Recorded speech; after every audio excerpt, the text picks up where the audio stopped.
What it do, YouTube? It's your boy Eli the Rebel. Welcome back to the Grand Canyon University Dynasty here on the channel. If you haven't seen last week's episode, you can click the iCard on the top right.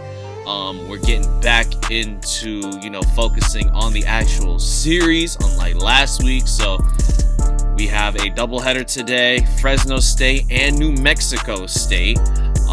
With New Mexico State being the actual rivalry game. That's how I set it up when I first creating this team. Fresno State, I did double check the fact that Josh Jackson, aka Derek Carr, is playing in this game, as you probably could have told by the thumbnail. The reason why we're playing these two games is because after those two games, all 5 of our recruits are going to be visiting. They will take visits, so these top 2 guys right here, Robert Jolly and Kenny Jackson, are going to be visiting when we play Fresno State. And then we have the other 3 recruits down here visiting for New Mexico State. Edmund Dunn, Byron Ross, and Jermaine Smith. If you are looking for a shootout in the Fresno State game, you came to the right place, my friend, because when we kicked this thing off, I'm telling you, this first quarter went absolutely bananas when I tell you this. Woo boy. It was the Josh Jackson, aka Derek Carr, show for pretty much the entire game. Here he avoids a sack, rolls to his left, and just throws it up and gets the touchdown in the back of the end zone right there. A quick 7-0 lead to start the game.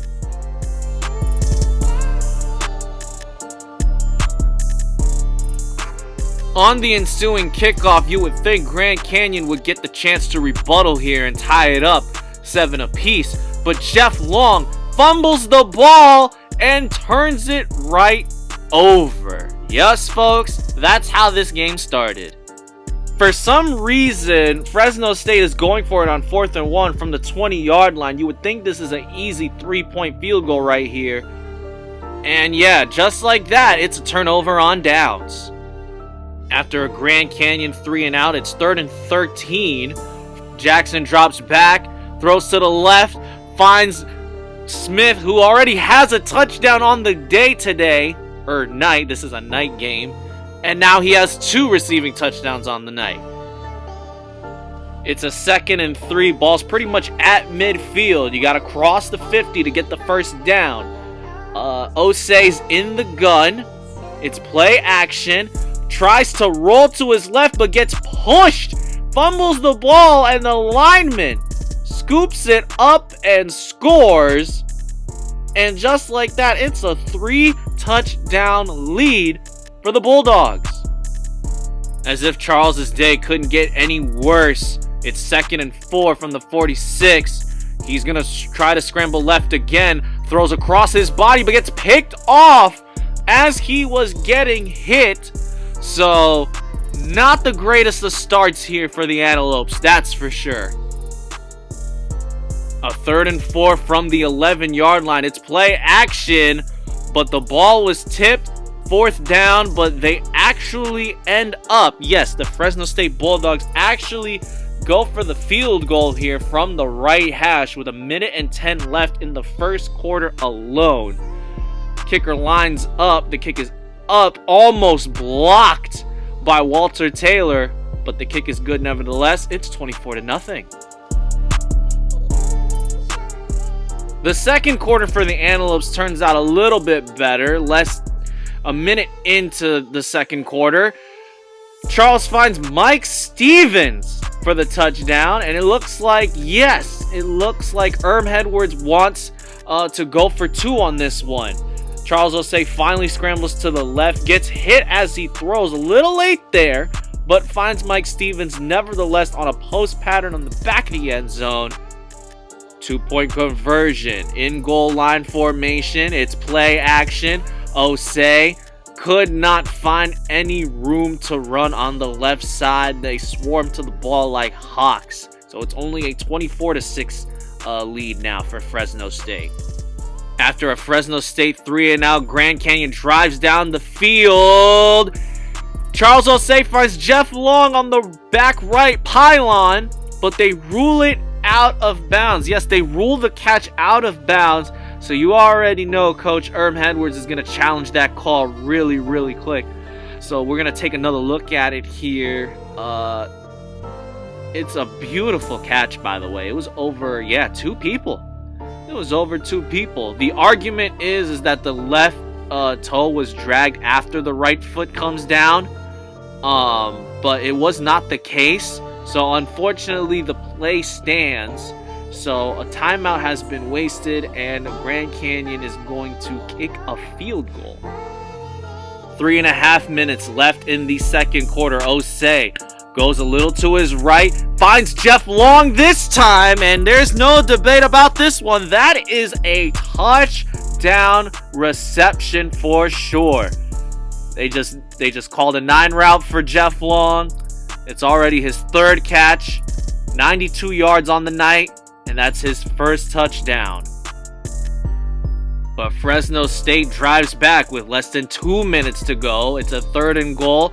Halfback dive is called, and the halfback walks right into the end zone, no problem. And after the extra point attempt, it's 31-16. Trying to score and rebuttal back.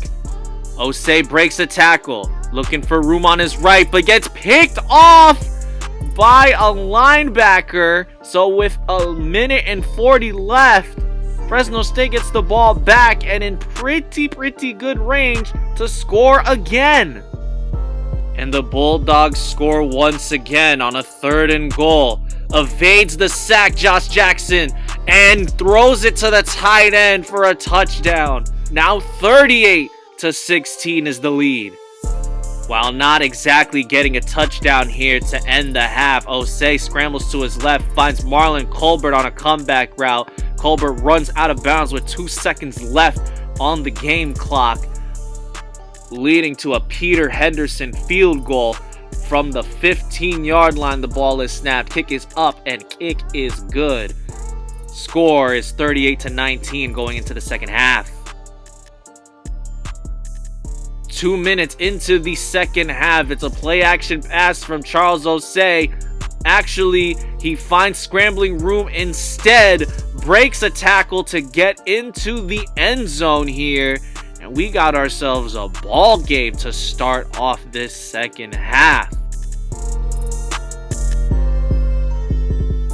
Fresno State showing the Antelopes that they can run a little bit too, but with their halfback, who already had a halfback dive into the end zone, gets the stiff arm at around the 20-yard line to walk in, no problem, and Herman Burgess goes down with an injury. Spoiler alert, he does come back later in this game. This might be the touchdown of the season easily for me. I noticed that the safeties were coming down here, so I just hot routed Jeff to go long, as his last name suggests, and take a look at that. Dotted up to a T, over a 60-yard bomb to score. The play was switched, so everybody was going to go to the left, but I knew I wasn't going to get time to, scramble over there, so I hot routed Jeff Long to go long, and it worked out very, very well. Not going to lie. Fresno State drove down the field right after that Jeff Long touchdown all the way to the 3-yard line. But unfortunately, this pass got tipped. And so Fresno State has to settle for 3 here. Second play of the fourth quarter was a very tragic one. Charles Osei, the ball gets tipped. It slipped out of Marlon Colbert's hands and gets picked off by Brandon Haynes. And Haynes gets injured on the interception. A couple minutes later, the ball's on the 37 left hash. Charles Osei drops back to pass. No scrambling to the left or the right. He simply just drops back and throws it up to Jeff Long, and Jeff Long comes down with it. Coach Herm Edwards calling his men, hey, we need to go for 2.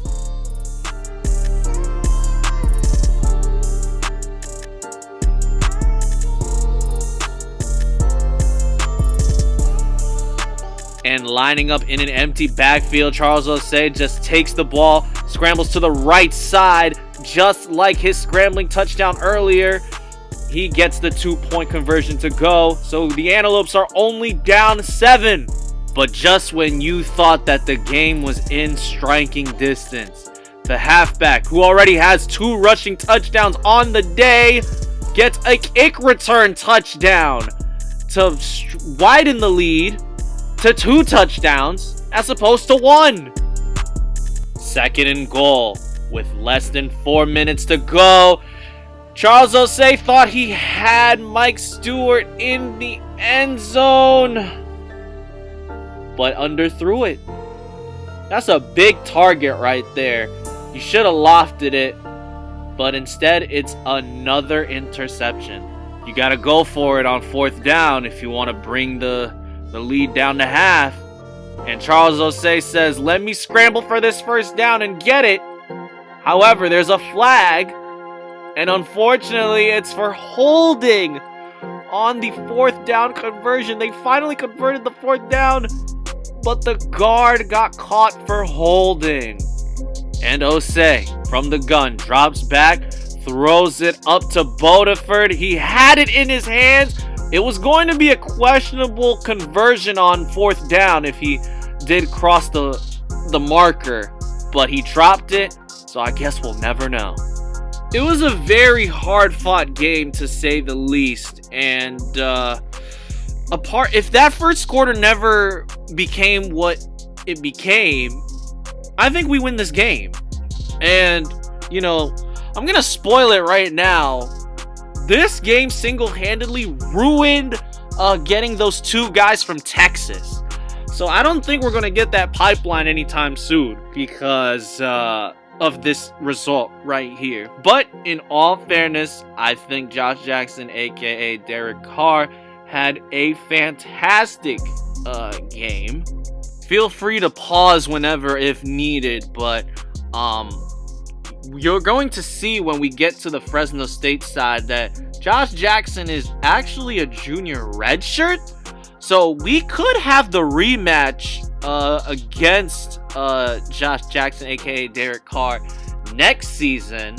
So while it's unfortunate because while most people would say, oh, you have Tony Johnson who's too high overall, why didn't you sub him in? Charles Osei was a very important part in instructing the offense to even have a fighting chance, despite the interceptions. And so, you know, Tony Johnson will have his chance next season, hopefully, to get revenge. But we move on to the next game versus New Mexico State. Now, everybody watching this knows that New Mexico State, you know, if you're not the one running the New Mexico State Dynasty, they're trash. But surprisingly, they were giving us the business a little bit. Not gonna lie. It took over 5 minutes for the first points of the game. But fortunately, Charles Osei changed all of that with this little scamper to the right side, just like he did against Fresno State. That is a 7-0 lead to start this game. Right before the quarter ends, it's a 3rd and 8. Play action, and it gets picked off by Lamont Watson. What a way to end the quarter for the defense, that's for sure. So here's how the second quarter starts. On a 3rd and long, Charles Osei tries to find Marlon Colbert, the freshman, the true freshman. Doesn't get that to go. And then because the 4th and 15 is such a long distance, rather than going for it on 4th, Jenkins decides to punt the ball. The ball is even muffed, but recovered by New Mexico State. And on the very first play from the 1-yard line, the quarterback throws to the side on the flat, and the tackle was made by the free safety Roger Taylor for a safety. So a very interesting chain of events to start the second quarter, that's for sure. I call this touchdown a touchdown, karma for Jeff Long not getting in the end zone earlier against Fresno State. As David Bodiford, me personally, I didn't think he got a foot in, but the game said that he did. Look at him on this wheel route right here, just going over the top and just straight mossing the poor little Aggie corner. This is the first example of New Mexico State, giving us the business when I said it in the coin toss right here. As you can see how the quarterback just finds a way to throw it over the top over Roger Taylor for a first down. And the very next play from the gun, quarterback drops back. I don't even think that was a 3-step drop, and he just threw it in there for a touchdown. Another example of New Mexico State giving the Antelopes that business. They actually pick off Charles Osei. Very interesting coverage right there. Frazier gets an interception.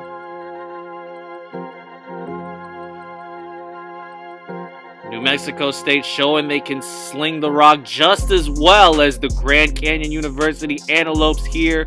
A beautiful rainbow into the end zone for a touchdown. Again, doesn't need a 3-step drop to throw a laser. My lord. Minute and a half to go in the second quarter, aka the first half. Osei scrambling to the right, walks into the right side of the end zone once again. However, a flag was thrown on the field, and it looks like the touchdown is coming back as it's a holding call on, Collins. Again, the guards have not been disciplined properly.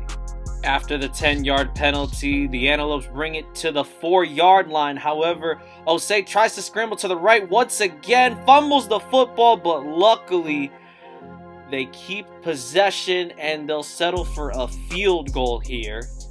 This time from the right hash, ball's on the 16-yard line. A ticking clock here, less than a minute to go. Wind is at the back for Peter Henderson. Kick is up and kick is good. That makes it a 19-14 ball game. 30 seconds left in the first half. 3-step drop this time, but it gets picked off by Walter Taylor. The dual threat of cornerback and quarterback gets an INT to end the first half. And following that interception, Osei scrambling to the right, sees a man in pursuit of him and just throws it up to David Bodiford for the touchdown with 22 seconds left in the second quarter. We're going to watch this again one more time. We see the outside linebacker commit, which opens up Charles the opportunity to throw it up into the end zone, and Ocho Cinco's there for the reception. And to think that I thought David Bodiford's first touchdown was bad, look at this.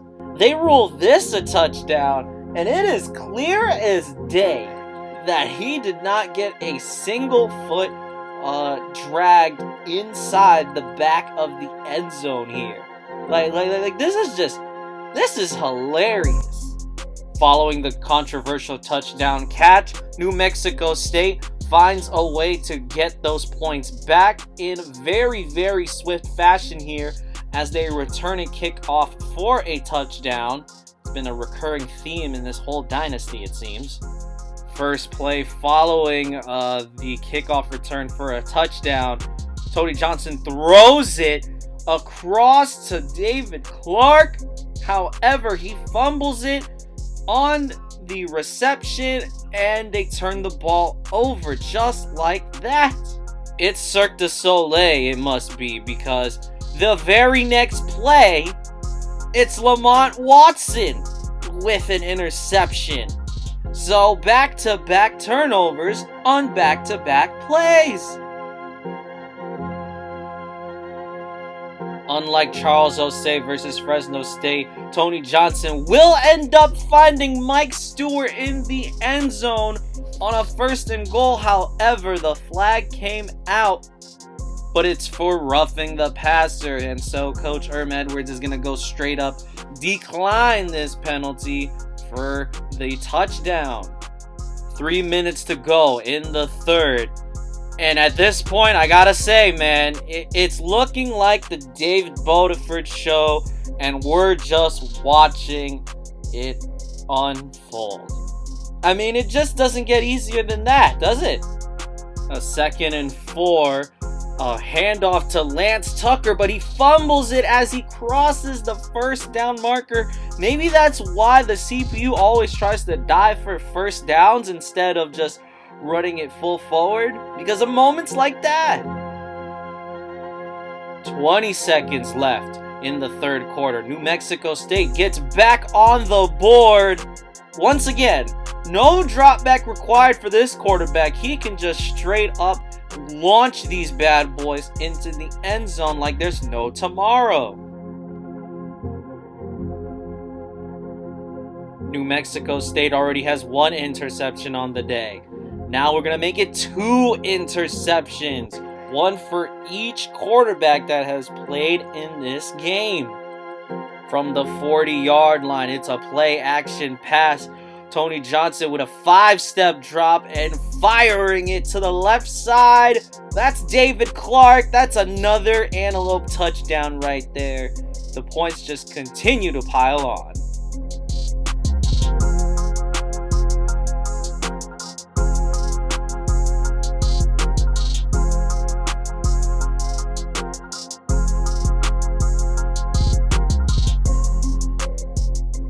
It's a 3rd and very long with 4 minutes left in the 4th quarter. Tony Johnson rolls to the right side and gets picked off a 2nd time on the day today. But unfortunately, James Keister ends up injuring the elbow after picking off the Antelope quarterback. A minute later, New Mexico State going for it on 4th down to try to get some more points and maybe spark something, but they were unable to convert. However, New Mexico State is able to get points on this play from a Tony Johnson completion to Frank Michaels, as a flag was thrown on the field. Now, the ball was spotted at the 2-yard line, but there was a holding call, meaning that a safety has been awarded to the Aggies and they will get 2 points in exchange. A minute and a half to go. New Mexico State drives down the field past midfield, completes a pass, but they fumble the football, and Steven Dunlap picks it up, and that should pretty much do it as Austin Smith injures his chest on the play. With almost 10 seconds left in the game, Charles Osei comes back in. He's going to throw it up to Lance Tucker, but Lance Tucker can't hold on to the ball, bringing up a 4th down with 7 seconds left in the game.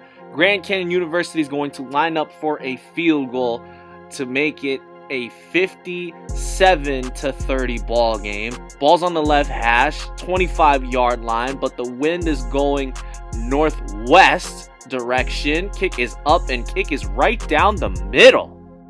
So that was the first and probably the last time we'll probably play New Mexico State.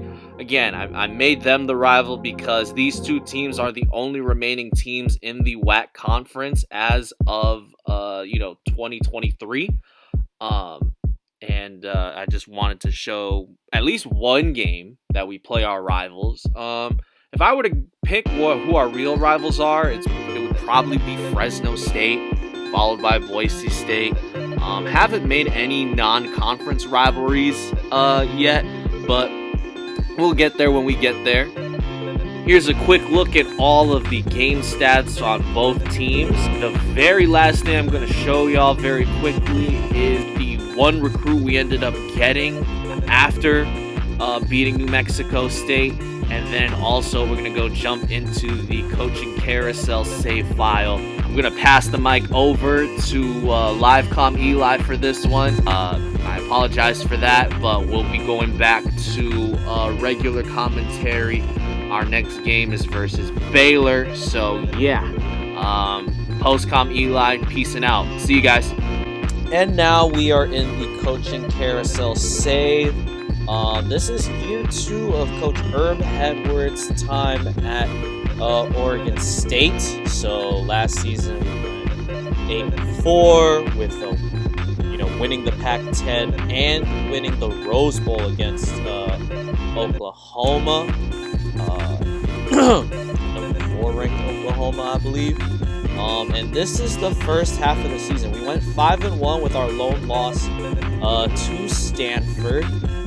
So we beat Colorado State, then beat Washington before losing to Stanford, then bounced back against Washington State, Hawaii, Arizona State. And the rest of our schedule looks like this.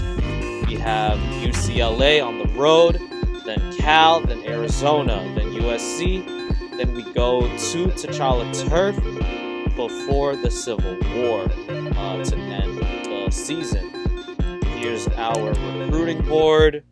This is how so I focused more on the actual positions. As you can see, Dwayne Carey's the only 5-star recruit I ended up getting, putting on my board, but the rest here are just 4s and 3 stars, to be quite honest. We did get a commitment very early on in Dominic Scott. Why did he commit? Ultimately, it came down to him wanting to play for you. So unlike in our actual Grand Canyon save, this player wanted to play for Coach Edwards. So Dom Scott is a 6'2", 210, 4-star safety, strong safety out of Texas City, Texas. Runs a 4.45, A field awareness, 38.1 inch vert, C plus hands, 360 bench, 520 squat. Good potential, but poor discipline. I believe strong safety. We have 3 strong safeties on the roster currently, but they're not the greatest of quality, as actually they're the lowest rated position group, alongside tight end, of course. But I don't really mind being a C- or D in the tight end category. Oregon State's not known for producing tight ends like that, but strong safety just got a little stronger in Dominic Scott. We got a couple of tight end prospects, a couple defensive ends, one defensive tackle, and 2 offensive linemen. We're all still in the hunt for a bunch of these guys, as opposed to only getting one in-season recruit in the Grand Canyon save file. We got plenty of players that could potentially come over. It'd be Oregon State Beavers. So far, so good for Coach Herm Edwards' time in Corvallis right now. Again, I'll update you. You'll probably see another update from this save file after the bowl game. So we'll be seeing the full results of where these guys end up committing to in a couple episodes. So not the next one, but most likely the one after that, if not 3 episodes. So it's been your boy Eli the Rebel. Hope you guys enjoyed today's episode. Catch you guys next week, man. Peace.